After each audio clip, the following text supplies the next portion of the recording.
दोस्तों अगर सोचो, अगर आपका दोस्त एक सीधा साधा एक कुंफू कराटे यानी कि दुनिया का सबसे बड़ा योद्धा बन जाए, तब क्या होगा। तो चलो इस मूवी में देखते हैं क्या होता है। जो कि कहानी की शुरुआत में हम निक नाम के एक लड़के को देखते हैं, जो कि उसके गांव के ही लड़के उसे बहुत ज़्यादा परेशान करते थे। जो कि उस लड़के के पास उन लोगों से भागकर बचने का कोई भी तरीका नहीं था, और अक्सर वो लड़के उसका पीछा कर कर उस पर पत्थर भी मारा करते थे। निक जब उन लड़कों से बचकर भाग रहा था, तब उसकी नज़र एक कुंफू कराटे लड़कों पर पड़ी, जो कि कुछ लड़के कुंफू कराटे सीख रहे थे। इसके बाद निक उन लोगों के मास्टर के पास गया और कहता है कि मैं भी कुंफू कराटे सीखना चाहता हूँ, जो कि अपनी रक्षा मैं खुद कर सकूँ।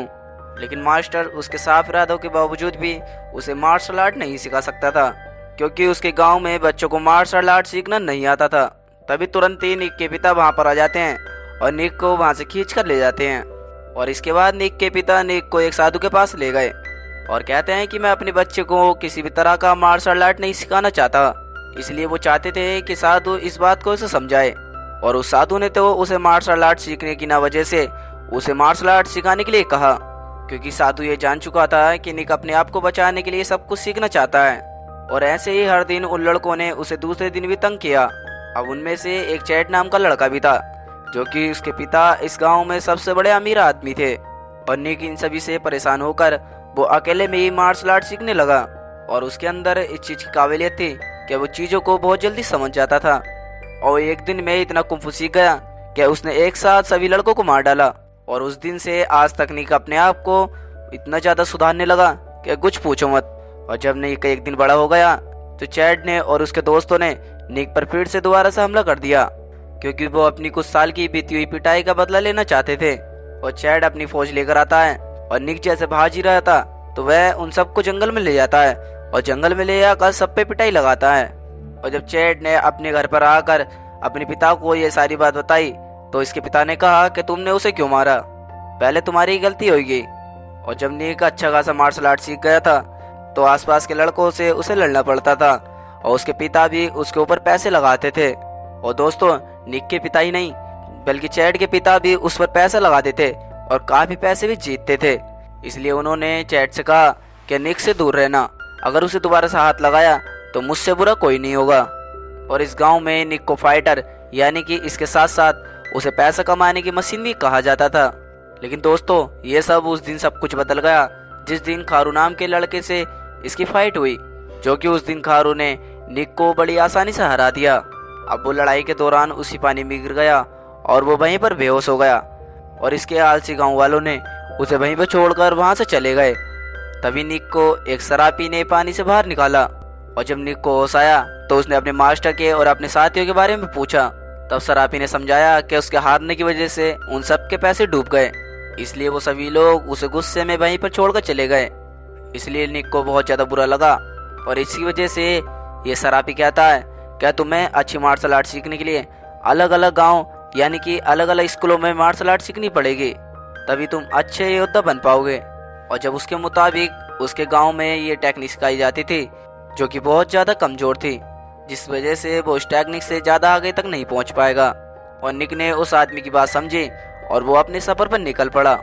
और इसके दौरान वो पासी वाले गांव में पहुंचा और वो पासी के स्कूल में मार्शल आर्ट सीखने लगा। और जब स्कूल के टीचर की नज़र निक पर पड़ी, तो उसने उसके यहाँ आने की वजह पूछी। और यह बात सुनकर निक ने कहा कि मैं अलग अलग जगह और अलग अलग स्कूलों में जाकर अलग अलग टेक्निक सीखना चाहता हूँ। और मास्टर को यह जवाब बहुत अच्छा लगा, उसे मार्शल आर्ट सीखने के लिए कहा। और कुछ दिन मार्शल आर्ट सीखने के बाद निक अच्छे से अच्छे फाइटर को हराने लगा। और उस स्कूल का मास्टर उसकी टेक्निक को देखकर बहुत ज़्यादा खुश हुआ और उसने उसे एक टेक्निक भी सिखाई। और दोस्तों, वो ऐसी टेक्निक होती है, अगर निक एक बार सीख जाए, अगर सामने वाला बंदा भी उसके सामने आ जाए, तो वो आसानी से उस इंसान को हरा सकता है। और जब चैट का दोस्त बाजार करने आया था और पास ही के एक स्कूल में निक मार्शल आर्ट सीख रहा था, तभी उसकी नज़र निक पर पड़ती है और वो ये खबर लेकर और तुरंत ही चैट के पास पहुंच गया। और अगले दिन चैट उसी गांव में अपने दोस्तों के साथ उस स्कूल पर हमला करने के लिए पहुंच गया। और चैट ने मास्टर को धमकी देते हुए कहा कि वो निक को मेरे हवाले कर दे। और चैट कहता है कि तुमने अगर ऐसा नहीं किया तो मैं पूरे स्कूल को आग लगा दूंगा। और यह बात सुनकर मास्टर को बहुत ज़्यादा गुस्सा आ रहा था, लेकिन उन्होंने फिर भी उससे प्यार से बात करी। तभी चैट के एक आदमी ने मास्टर से कहा कि अगर तुमने निक को हमारे हवाले नहीं किया तो हम तुम्हारी बेटी को उठाकर ले जाएंगे। जिस वजह से ज़्यादा बात बिगड़ती तभी वहाँ पर निक आ जाता है और निक अपने आप को इनके हवाले कर देता है और चैड निक के हाथ पैर बांधकर उसे वहाँ से घसीट कर ले जाना चाहता था। तभी उसके आदमियों ने उस गांव में उनके घर जलाने शुरू कर दिए और यह देखकर निक अपने आप को नहीं रोक पाया और उसने खुद को आज़ाद कर लिया और उसने चैड को नीचे गिराकर उसे बहुत बुरी तरीके से पीटा और उन गांव वालों की मदद करने के लिए पहुंच गया।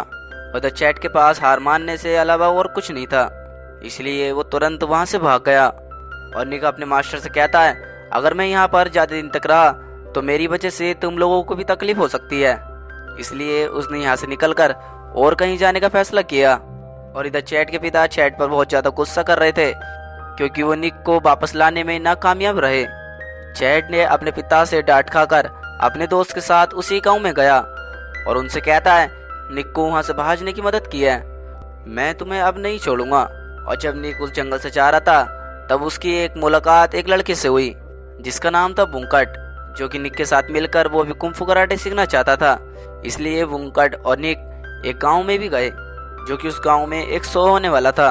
तभी बुंकट लिंग के पास गया जो कि वो वहाँ की मैनेजर थी, जो कि लिंग उन दोनों को अपने पिता के पास लेकर गई।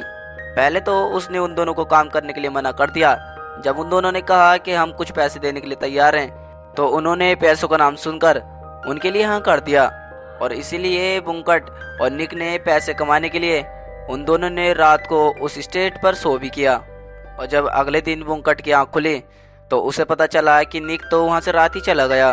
और इधर चैड और उसके साथियों ने उसी के जरिए से उसी गांव में उन लोगों पर हमला कर दिया और इसी के दौरान एक लिंगयोन नाम की लड़की उसका भी शिकार बन गई। अब निक भी वहां से गुजर रहा था, इसलिए उसने उनकी मदद करनी सोची और फिर से निक ने चैड के आदमी को बहुत मारा और वो वहां से जा ही रहा था।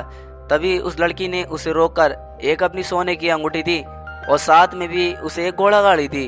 और जैसे ही निक थोड़ी सी आगे बढ़ता है तो उसे एक बहुत अच्छा स्कूल मिलता है जहाँ पर अच्छी खासी मार्शल आर्ट सिखाई जाती है। और इसके बाद निक तुरंत ही उस स्कूल के मास्टर के पास पहुंचा और उस मास्टर ने निक की काबिलियत देखकर उसे अच्छा खासा अपना शिष्य बना लिया। अब इसके बाद मास्टर ने उसकी मुलाकात मंकट से कराई जो कि पहले से ही वो वहां पर पहुंचा हुआ था। अब इसके बाद मास्टर ने निक को अच्छी खासी मार्शल आर्ट सिखाई और उसे अच्छा खासा समझने लगा। और फिर इसके बाद मास्टर ने एक होने वाले मुकाबले पर हिस्सा लेने के लिए कहा और इसके बाद निक जोरों शोरों से अपनी प्रैक्टिस करने लगा जो कि वो किसी भी हाल में अपने मास्टर की नाक कटाना नहीं चाहता था। अब इसकी मुलाकात अगले दिन लिंग और उसकी दोस्त लिंग योंग से मुलाकात हुई जो कि वो इस वक्त घूमने वहां पर आई थी। और मुकाबले से पहले कुछ लोग निक और उसके मास्टर की मजाक उड़ाने लगते हैं और लड़ाई करते समय निक ने एक साथ उन सभी का मुंह बंद कर दिया और निक ने अपने मास्टर का नाम रोशन करते हुए उन सभी फाइटरों को वहां पर हरा दिया। और निक ने अपने मास्टर को अलविदा कहकर वह अगले सफर पर निकल पड़ा। और निक के साथ में बंकट और लिंग और एक आदमी उसके साथ और जाना चाहता था। और जल्दी वो एक आदमी से मिले जो कि उसे शराब पीना बहुत ज्यादा पसंद था। और इसके बावजूद वो उस गांव में एक सबसे बड़ा तलवारबाज था जो कि उन चारों ने उसे शराब देकर उससे तलवारबाजी सीखना शुरू कर दिया। और ऐसे ही ये चारों तलवारबाजी सीखते हुए और वो चारों अच्छे खासे तलवारबाज बन गए। अब वो चारों वहां से जा रहे थे तभी उस मास्टर ने उन चारों को तोहफे में एक एक तलवार दी। और ये चारों जैसे ही अगले जंगल में बढ़ रहे थे तो उसी जंगल में आकर चैड ने और चैड के कुछ साथियों ने उन पर फिर से हमला कर दिया। और इनकी मुठभेड़ में बंकट को गोली भी लग गई थी और निक ने गुस्से में आकर चैड के सभी आदमी को वहीं पर मार डाला। और इसके बाद निक के तीनों दोस्तों ने बंकट को वहां से उठाकर उसे एक बेहद के पास ले गए जो कि उनकी मदद वहां पर रहने वाले फिन नाम के लड़के ने की। अब इसके बाद निक की मुलाकात लिंगयोन की नाम की लड़की से हुई जो कि वो उसी के साथ थी। और दोस्तों ये लड़की और कोई नहीं, जब खारू की फाइट निक से हुई थी ये उन्हीं की लड़की है। और खारू ने कहा कि राजा के मुकाबले में तुम्हें एक हिस्सा लेना चाहिए जहां पर कल को अलग अलग तरह के लोग आएंगे और उनसे फाइट करनी पड़ेगी ताकि उस फाइट में वो फिर से उसे हरा सके। और निक ये चीज करने के लिए फिर से तैयार हो गया और कहा कि इस बार मैं तुम्हें हराऊंगा। और ये लड़ाई करने के लिए उसने फिर से अपनी प्रैक्टिस जारी रखी और अगली सुबह निक ने सही फाइटर को हरा डाला। और जैसे ही खारू की और निक की फाइट हुई, तभी वहाँ के राजा ने कहा कि मेरा सारा पैसा खारू पर लगा दो। और निक ने अपनी अच्छी खासी टेक्निक की वजह से खारू को अच्छी खासी टक्कर दी। और इसके थोड़ी देर बाद निक ने खारू को हरा दिया। और जैसे ही वो राजा निक को सम्मानित करने के लिए नीचे आया, तो वहाँ पर कुछ गुंडों ने आकर राजा पर हमला कर दिया। असल में वहाँ पर फिन का हाथ था। और वहाँ पर राजा पर हमला करते ही वहाँ पर अच्छी खासी फाइट होने लगी, जो कि फिन ने कहा कि मैं ही यहाँ का असली राजा हूँ, जबकि ये तो एक नकली राजा है जो कि अपने पैसे कमाने के लिए इस राजगद्दी पर बैठा है। और फिन ने फिर से अपनी राजगद्दी ले ली और निक को एक मंत्री घोषित कर दिया। और कुछ दिनों बाद लिंग योंग के साथ निक अपनी माँ से मिलने के लिए पहुंचा, जो कि वो कई दिन से अपने बेटे का इंतजार कर रही थी। और भाई इधर तो हमें इसकी एक ही बात अच्छी लगी, इधर निक ने लड़की भी पटा ली और मंत्री भी बन गया। और यह होती है यहाँ पर हैप्पी एंडिंग। और दोस्तों, आपको कैसी लगी एक्सप्लेनेशन हमें कमेंट में टाइप करके ज़रूर बताना। और हाँ, अगर आपको इस मूवी की थोड़ी सी भी एक्सप्लेनेशन अच्छी लगी हो तो इसे लाइक करके चैनल को सब्सक्राइब कर देना और बेल नोटिफिकेशन को सिलेक्ट कर देना, जो कि मैं अपनी वीडियो डालूं तो पहले इसकी नोटिफिकेशन आपके पास आए। तो दोस्तों, मैं मिलता हूँ आपको अगली वीडियो में। तब तक के लिए till then take care, love you, bye bye.